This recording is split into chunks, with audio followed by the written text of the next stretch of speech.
Jenson, congratulations on your biggest career win. Talk us through the match and how it played out today. Yeah, it was good to get the job done, and it's always great reaching new milestones for me. I think, hopefully each week or as time progresses, and I thought I had a tough start out there. He played strong, and I wasn't focusing and executing as well as I needed to, but I was able to turn a good switch around in between the first and second set, and I think it showed, and I'm pleased to at least get through a tough set like that. Chris? Hey, Jen, Chris Clary, New York Times. Let's talk about what it means being a Californian and being out there in the night session at Indian Wells and pulling off something like that. Yeah, it means a lot to do it in my home state in front of all the fans out there. It's such a great court and a great atmosphere, one of the best.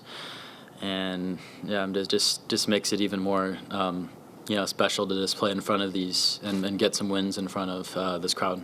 And just quickly, how often have you been here over the years as a spectator and things like that? A lot. I would drive with my dad down here. I think roughly from age 10 to 13. In those years, and this was the one tournament I'd come watch as a kid, and I'd want the I'd ask for the autographs too, and so it's special to be in a different role now, to be actually one of the players and getting better. Yeah. Chris? Jenson, congrats. What would you say went wrong in that first set? Is there anything you can pinpoint that you didn't do well, and then is there one or two things that you did a lot better that helped you turn things around? I think I played my the strategy I had going out on court just pretty poorly, and I was just a little frustrated, a little tense in the first set, and and it ran away from me really quickly, which can happen if you're not on your game and on your on the highest energy and focus you need to be. But I committed to at least being more positive than I was in the first set and switching around. Bill? Congratulations, Jenson.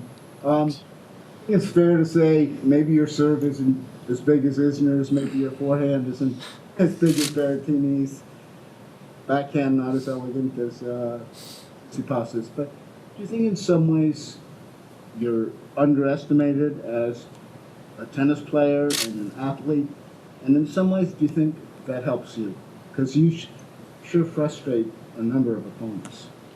Yeah, I think I'm definitely underestimated, at least by probably not by players, because with the mentality the players have, but I think definitely among fans they just look at for the flashy things like the technique and the athleticism and things like that, and I don't think anything really stands out, and I think that makes me underestimated to a lot of people. And you think, I don't know, Taylor Fritz at the U.S. Open, Stefanos tonight, you seem to frustrate players. Just talk about that. Yeah, I really think that comes from the training I do, the strategies we have, and the work I put in. It shows. I think I'm showing I can do it my way in a different way, and I'm establishing myself now at this level with the process we're on. It's different for everybody with their game and their mentality and their training and everything, but mine is a different way, and I think there's no doubt it's showing now consistently. Ben? You had really great 10 months or so on tour and really flying up the rankings. Just with all that, does it still feel like a sort of a breakthrough type win to beat a top 5 player like Tsitsipas, or do you feel like you already kind of proved that you belong on this sort of stage? I definitely think I've proved I belong at this stage, but after there's always a couple tough losses, like my loss in Acapulco, so it always feels nice to keep reaching new milestones and new goals, because that way you feel a little more comfortable with it in the future, and then always have your mind set on even better goals in the future. Andrew? Have you ever played in the stadium tonight? Did you play in tonight? Yeah, that was my fourth time. I played both my matches here in October and my first round in this tournament. What is that like to play in a stadium that you used to come to as a kid? It's special, really. I definitely have an appreciation for it.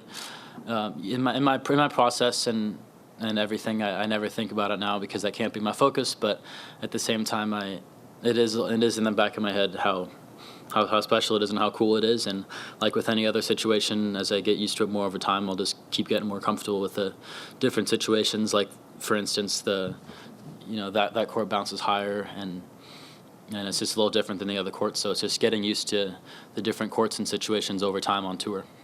Joel? Jenson, Joel Drucker, tennis.com. As you've risen up the ranks, a lot of coaches and your peers are kind of intrigued by your game and your style. How would you describe your game and maybe your tennis superpower? I think my superpower would be exploiting weaknesses in other people, and also doing my best to have my own game have no flaws is the two things we shoot for in my game. Richard? Even when you played Novak in New York, it seemed like you weren't all that intimidated by that big stage. Just talk about your inner belief that you belong playing these guys. Yeah, and the stages such as that are really what shows the work you put in, the self-belief and confidence you'll have, whether it's good or whether it's down, whether it's mentally or in your own game. And those type of stages really show the work you put in every day, every practice, the training, all those things. It shows in moments like that, really every week, but especially on the big stage. And yeah, there's no doubt I wasn't intimidating. I mean, obviously, he's one of the best players ever, but I believe and I've shown I can beat anyone, and I just have that focus every match and try to learn from everyone I've played against each time as well, whether I win or lose. David? You mentioned coming here as a kid. I was just wondering if any of the players that you got an autograph back then is in a draw currently. That's a good question. I know I got a few women's players and men's players. I don't remember all of them. I remember three for some reason pop up in my mind. I remember, I think I was probably like 10 or 11. I got Kvitova's, and then Pospisil and Gulbis are the ones I remember the most. So probably some others too, but yeah, that's funny. Chris? There's kind of a nice energy about the American men at this tournament, I'm sure. Did you watch Paul's match last night? See any of it? And are you playing off that vibe in any way, or is it just everybody's own journey? Not really. I think some players do feed off it, and it is definitely cool to see. I think a lot of Americans have a lot of there's going to be higher energy in the American swing for sure, and some of the guys they're really cool guys. They're nice. We talk once in a while, but no, I don't really follow scores or anything in general other than myself. Bonnie? You said that your biggest strength is to exploit other people's weaknesses. Do you use a lot like video analysis to analyze your opponent's game and to improve yours? Yeah, we'll watch any opponent I would play the video on them, especially my coach will, and that can help us learn how to play against other players, as well as know what things could have been better in my own game, to have trained more, to have more confidence to execute in the match. So really we can see both, and then the weeks I'm back home training especially is when I work on my own game, like from what we've seen in videos, to get those things better and more confident. Ben? Mentioned getting a bunch of WTA autographs here back when you were here. I'm wondering if there's any other sort of WTA players you enjoy watching these days who are on tour, or in the past you remember. I've seen, I think Jesse Pegula was comparing your game to Sonia Kennan with both have the two-handed slice backhand. But I'm wondering if anybody else on that tour sort of is. Yeah, more girls have that the two-handed slice shot. I don't think really many guys do, no doubt.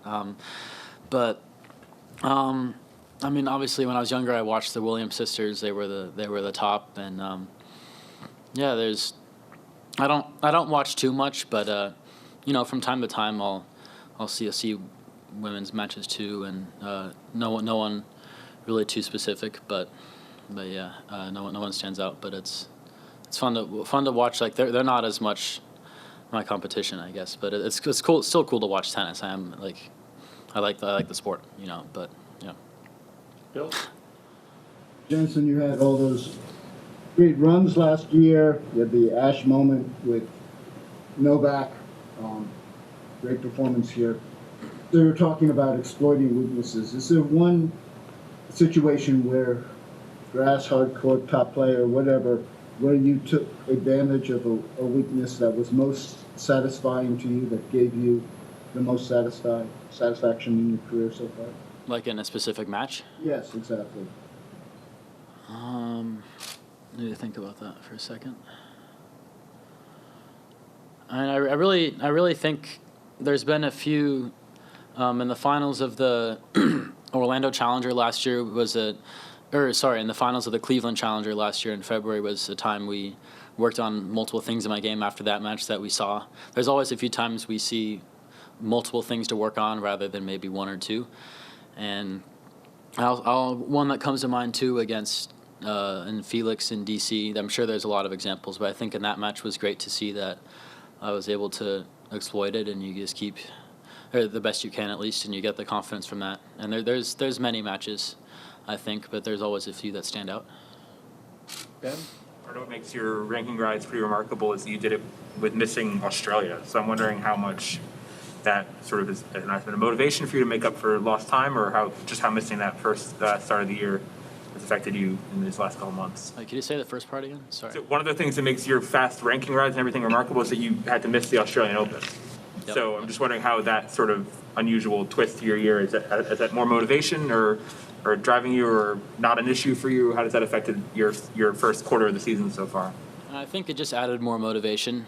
Lately it's been out of my mind a bit, but you definitely want to play all the slams when you're in them, and I mean those are the biggest tournaments, and it was really tough to get COVID right before I had to fly out. That was no doubt disappointing, but you just have to move on. You can't reflect on the past, or else you'll feel sorry for yourself, and things will happen in life that you can't control. So I just had to move on, keep training. Had to stay at home for a little bit, but just keep doing what I do, and just don't look back at it. Ben? One thing, you were part of the record latest match in Acapulco with Zverev. I'm wondering how that experience was for you. Probably not as fun being on the losing end of it, but what that whole night was like. It was a pretty sort of absurd schedule you were on there. Yeah, it's definitely funny looking back at how just many different things can happen on tour like that. Like obviously starting really late for me, by far probably the latest I'll ever start in my career potentially, and also the finish, but.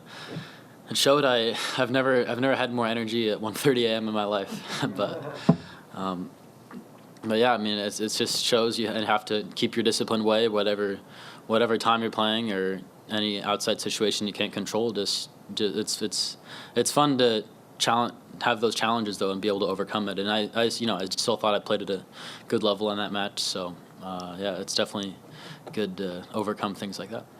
Last question. All right, Bill. It's probably pretty far from your mind right now, but could you take a moment and talk about your piano playing, or is pop, is it jazz? We're talking Beethoven, Chopin. What's happening? A lot of classical stuff. Sometimes rock. It's been tougher as it's my first full year and a half as a pro to really get to play, but. I do sometimes when I'm home. I've said before in other places, but I have my electric piano at home, and yeah, but usually classical stuff I like. It's a little more complicated. Matt, we'll get the last one. I was just when Stefanos was in here before, it was asked about what was difficult or tricky about your game, and he sort of had trouble pinpointing it, and said you didn't have the most athletic game or the most powerful game. Do you think that some of the players are a little befuddled by why you're tough to beat, and do you think they don't respect your game yet? Or Probably. I think a lot of players / coaches maybe don't see how I could be as good of a level as I am, but that's also what we shoot for in our game and our strategies. We want to be, not easily figured out, because that's how the top players over history have been, but yeah, I'm not too surprised to hear that, but that's it's what we shoot for. All right, thanks And everyone. yeah, I remember Rybakina's game stand out to me for some reason, so there you go for that one. All right, thank you. Thank you. Thanks. Have you ever tackled Beethoven's Fifth